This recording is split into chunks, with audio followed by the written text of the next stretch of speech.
Pessoal, bom dia novamente. Então vamos continuar aqui, nós vimos na aula 9, a vinda da família real para o Brasil, as condições que aconteceram aqui e terminamos a aula falando que Dom João VI volta para Portugal em 1821, né, e deixa como regente aqui, príncipe regente do trono português, né, não existia Brasil ainda era uma colônia, seu filho Pedro, né? E na aula de hoje é uma aula extremamente extensa, então naturalmente, mesmo que nós estivéssemos aqui no colégio, eu dividiria essa aula em duas aulas, porque ela é muito extensa e muitas informações importantes aqui, tá? Então o que nós vamos falar aqui é da independência na primeira parte aqui e depois do primeiro reinado, tá? Então, na verdade, são duas coisas que tem nessa aula. O processo de independência, que vai ser finalizado, e depois o primeiro reinado, o reinado de Pedro I, tá ok? Bom, então nós vimos na aula passada que Dom João VI, ele volta para Portugal, né? Quando ele chega em Portugal, ele vai enfrentar uma série de problemas. O problema maior é uma questão política, porque ele vai ter que se reenquadrar numa monarquia com características liberais, no sentido em que os seus poderes são limitados, né? E isso cria muita insatisfação, em parte, da monarquia portuguesa, e particularmente nele, né? Mas é isso que vai acontecer. Só que essa mesma Revolução do Porto, que instituiu essa monarquia com características constitucionais, liberais, em relação ao Brasil, ela vai ter uma outra visão. Por quê? Porque em relação ao Brasil, na verdade, eles estavam percebendo que o Brasil estava tomando rumos diferentes, rumos emancipatórios, né? Fica o príncipe regente aqui no Brasil, então eles vão, na verdade, exigir que reenquadre o Brasil nas condições de colônia como era antes daquilo que foi assinado por Dom João quando ele leva o Brasil a Reino Unido de Portugal, né? Então todas aquelas condições anteriores ao fim do Pacto Colonial, a abertura dos portos, o fato do Brasil ter sido elevado a Reino Unido de Portugal, tudo isso é contestado pela nobreza portuguesa. Então eles eram liberais em relação ao rei, que tinha que obedecer uma constituição, mas em relação à sua colônia, eles queriam que voltasse tudo como era antigamente, né? Então isso vai criar uma série de contrapontos em relação à questão aqui do que estava acontecendo no Brasil, né? Então é isso que a gente vai colocar aqui, né? Os portugueses tentam reenquadrar o Brasil nos moldes do antigo pacto colonial, o que evidentemente vai desagradar grande parte da população brasileira e principalmente o príncipe herdeiro, tá? Dom Pedro, na verdade, ele não é Dom Pedro I aqui, tá, gente? Ele vai ser só Dom Pedro I quando ele for coroado rei e imperador do Brasil. Então, Dom Pedro, ou Pedro, né, ele também não aceita essas pressões que vão acontecer aqui, né? Começam a surgir algumas manifestações urbanas, né, principalmente de alguns comerciantes, principalmente brasileiros, né, que não aceitam essa condição de voltar à antiga colônia, né? São comerciantes, pessoas que tinham negócios já com ingleses, que tinham negócios com outros países aqui da América do Sul, até com os Estados Unidos, né? E você voltando à condição de colônia do Pacto Colonial, isso tudo acabaria. Então toda essa situação começa a criar um clima de insatisfação quase que generalizado na colônia, com exceção do Nordeste, onde existem ainda muitos portugueses, descendentes de portugueses, que estão ligados diretamente à coroa portuguesa e, evidentemente, que aceitariam de bom grado uma volta às condições antigas, né? Em relação aos grandes proprietários rurais, também existe uma situação aqui bastante interessante. Por quê? Porque os grandes proprietários rurais, na verdade, eles aceitavam a questão da emancipação, tá? A emancipação aqui, leia-se, independência, né? Só que o que acontecia nesse momento aqui, nós estamos aqui na década de 1820, né? O que acontecia aqui era um verdadeiro pavor, um verdadeiro medo desses grandes proprietários rurais de perder os seus privilégios, os seus benefícios. E por que esse medo existia? pelo que aconteceu com a América Espanhola, pessoal. A América Espanhola, toda ela nesse período aqui, ou praticamente toda ela, já estava independente.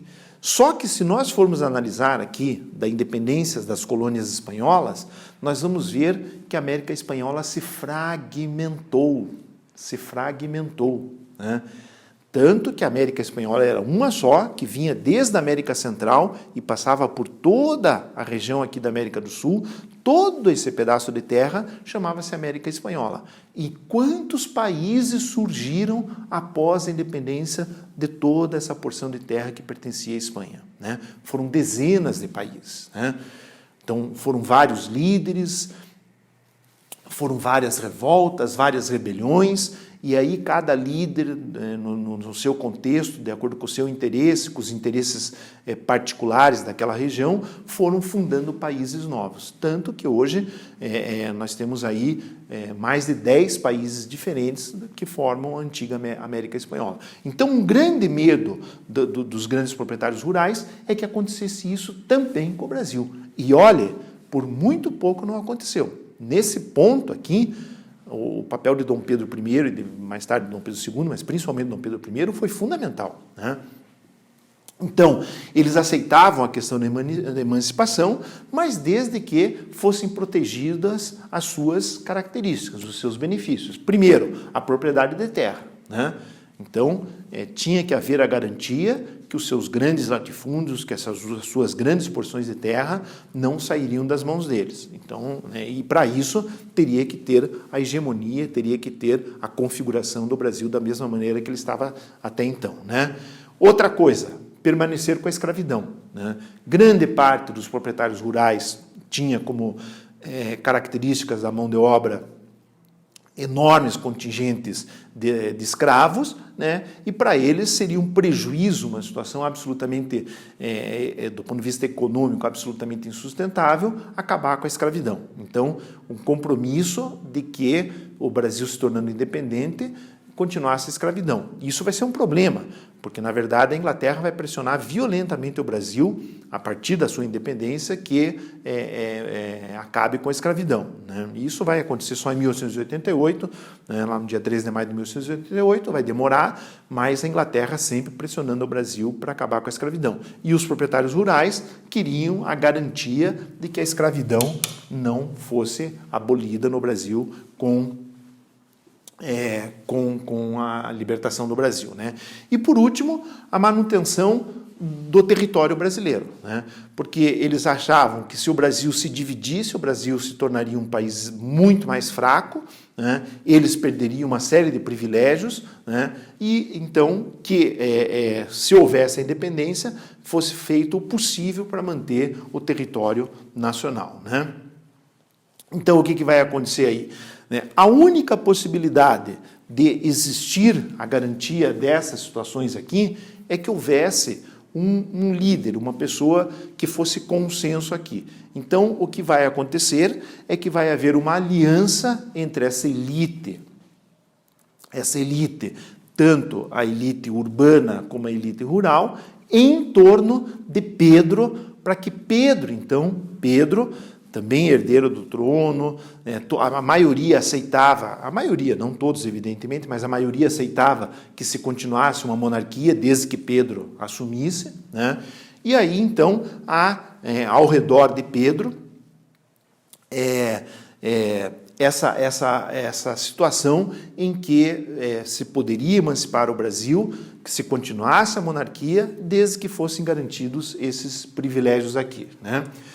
E nesse período começam, então, as pressões sobre Pedro, porque Portugal está lá na Europa, né? Revolução do Porto, Dom João VI agora governando Portugal como rei, mas não mais um rei absolutista, mas um rei constitucional, etc. E Portugal vendo todos esses movimentos aqui no Brasil. Então, eles começam a ficar realmente apavorados com essas situações, né? E aí vão começar a cobrar. Eu só vou fazer um parênteses aqui para contar um pouquinho a respeito da personalidade de Pedro, tá? Pedro, que vem a ser futuramente o nosso Pedro I, ele tinha uma personalidade bastante irracível. O que significa isso? ele era uma pessoa dada a rompantes tanto de bondade quanto de maldade, por isso irascível. Ele era uma pessoa que você nunca sabia qual seria a reação dele, né? E essa personalidade dele, alguns dizem que porque ele tinha problemas de saúde, ele tinha epilepsia, né, que na época existiam alguns tratamentos, mas não eram tão eficazes como são hoje. Hoje são totalmente controlados, etc. Né? A própria criação dele também foi uma criação. Ele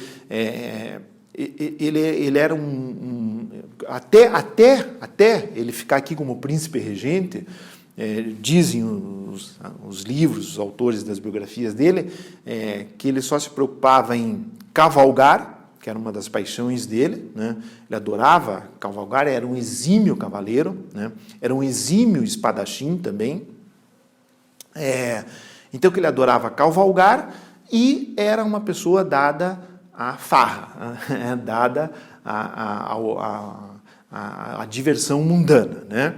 Então, contam que até ele ficar aqui no Brasil como príncipe regente, ele normalmente dormia até perto da hora do almoço, almoçava, descansava e depois ia para suas cavalgadas, suas farras, nas tabernas e assim por diante.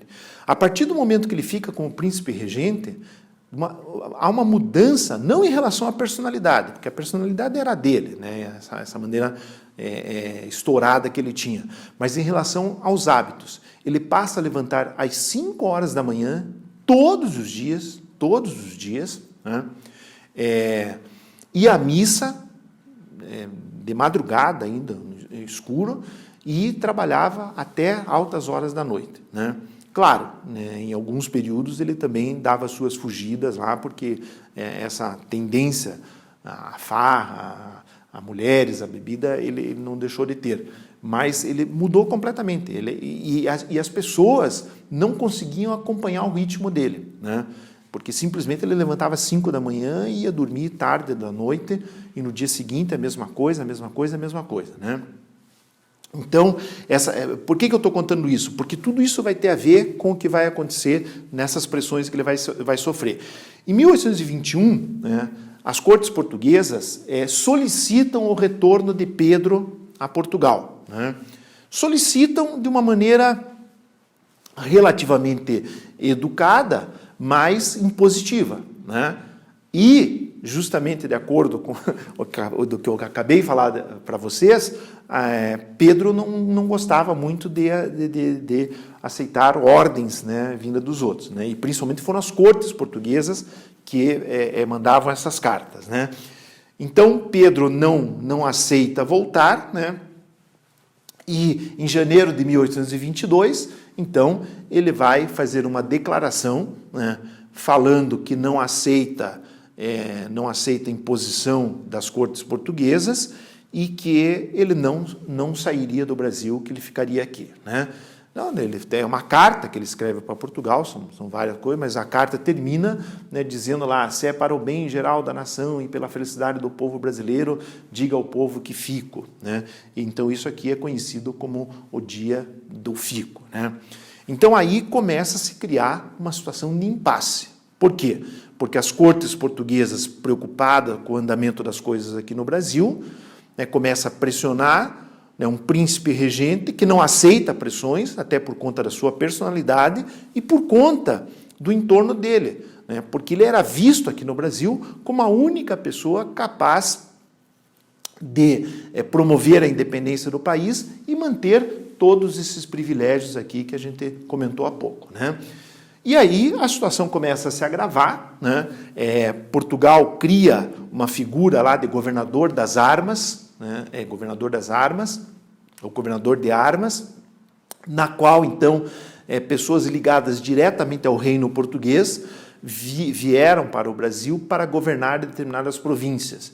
E esses governadores de armas, então, que estavam ligados diretamente ao reino português, é que deveriam dar as diretrizes do que acontecia aqui no Brasil. Obviamente, Pedro não aceita essa situação, né? E vai editar, então, uma lei interna dizendo que qualquer documento ou ordem, ou lei que fosse feita no Brasil deveria ser assinada exclusivamente por ele, por mim, tá? Por mim, Pedro, né?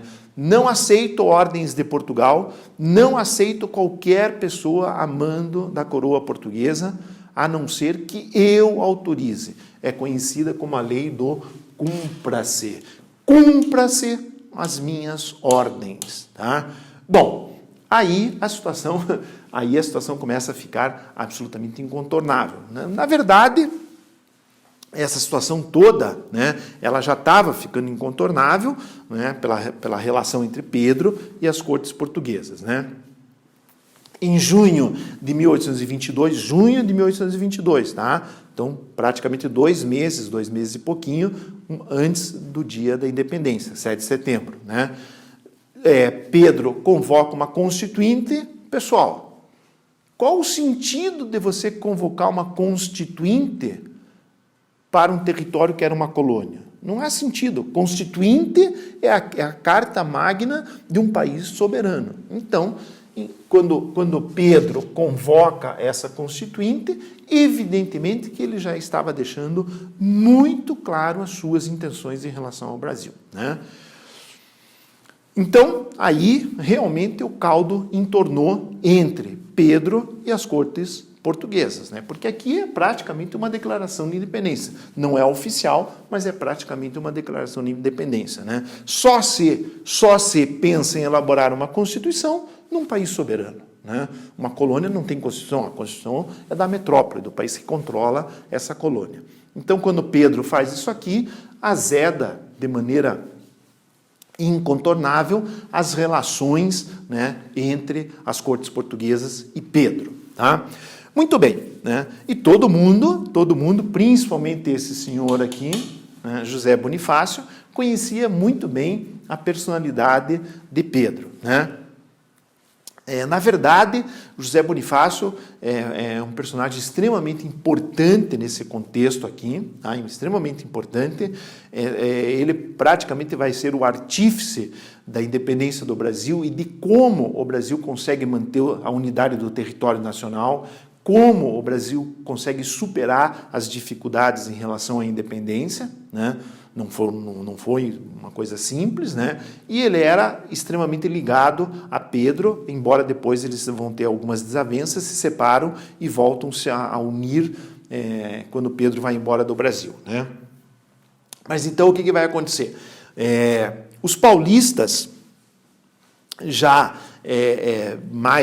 um pouco mais longe ali de Pedro, que governava do Rio de Janeiro, começam a ter atitudes ali de independência, e os paulistas também eram muito influenciados por ideias liberais, tal, né? Então, em agosto de 1822, né, um mês antes da independência do Brasil, né, Pedro, isso no fim de agosto já, né, Pedro viaja para São Paulo, né? A justificativa dessa viagem era que a justificativa era para visitar a família de José Bonifácio, que era de Santos, né, litoral paulista, né? Por coincidência, Santos também era a cidade da sua principal amante, a Marquesa de Santos, né, Domitila, né, com a qual ele também tinha vários filhos, né? Mas ele viaja lá para tentar dar uma apaziguada nas questões relativas lá a São Paulo, que estava em polvorosa, e como tinha também muitos liberais nesse processo, também ele tinha medo de perder o controle, então ele viaja para São Paulo e a Santos, né, com essa justificativa. E nessa viagem, então, que ele vai fazer a Santos, ele está voltando de Santos em direção a São Paulo, uma viagem dificílima de fazer, eles faziam no lombo de cavalo, né? Ele está voltando e alguns dias antes chegam no Reino, chegam lá no Rio de Janeiro, algumas cartas de Portugal, duas cartas principalmente, nas quais essas cartas vêm com o selo de urgente, urgentíssima, né? E quando Pedro faz essa viagem, ele deixa como sua representante a sua esposa Leopoldina, né, e o seu principal ministro, que era o José Bonifácio. Então, quando chegam essas cartas no Rio de Janeiro, né, eram várias cartas, mas duas eram principais. E numa dessas cartas, daí eles abrem essas cartas. Por que eles abrem? Porque tinha o selo de urgente e urgentíssima. Então, de repente, podia ali ser a comunicação da morte de alguém, né, até o próprio Dom João VI, alguma pessoa da família, alguma coisa assim. Então, eles abrem essas cartas e leem o conteúdo dessas cartas, né? E numa dessas cartas dizia o seguinte, aí já não de maneira educada, como foi aqui, né, quando solicitam o retorno dele para Portugal, quando chegam essas cartas, eles exigem a volta de Pedro a Portugal, e não com palavras muito educadas. E aí vão chamar de Pedro de traidor, de moleque, de uma série de coisas que queriam ofender a reputação dele, e exigem a volta dele para Portugal imediatamente, sob pena dele ser preso, de se pegar em armas para que isso acontecesse. E que todas as decisões que ele tomou aqui no Brasil, enquanto ele estava como príncipe regente, seriam anuladas por Portugal, seriam anuladas pelo reino português, né? Bom, quando José Bonifácio e Dona Maria Leopoldina leem essas cartas, eles sabiam que Pedro, ao lê-las, né, não teria uma atitude de conformação, né?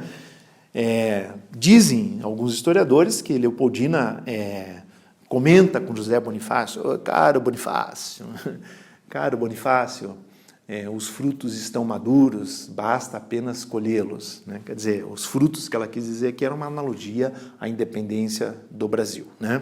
E assim, José Bonifácio, então, manda um emissário que fosse de cavalo ao encontro da pequena comitiva que acompanhava Pedro. Era pequena porque grande parte da comitiva foi mandada a seguir antes de Pedro, já vou explicar para vocês por quê, na volta dele de Santos a São Paulo, e depois ele iria ao Rio de Janeiro, né?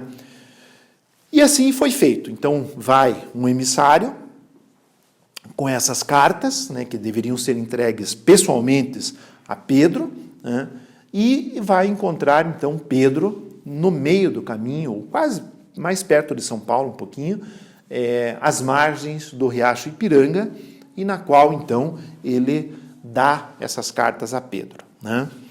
Aí Pedro lê as cartas, diz que são várias versões, porque cada pessoa que estava ali naquele momento, né, talvez a versão mais confiável ali fosse do padre Belchior, que era uma pessoa que sempre estava com Pedro nas suas viagens, assim. Eles eram católicos, tudo, né? Então era importante ter a proteção divina em todas as ações do príncipe regente. Pedro lê as cartas, ele por alguns segundos, mas poucos segundos, né, ele respira fundo e deve ter pensado, né, o que imaginam os historiadores, deve ter pensado, bom, se eu aceito o que está escrito nessas cartas, eu, né, ponho o rabinho entre as pernas, vou para Portugal e o Brasil fica à míngua, né? Fica à mercê das cortes portuguesas, inclusive com o perigo de ser recolonizado, de voltar ao pacto colonial de antigamente.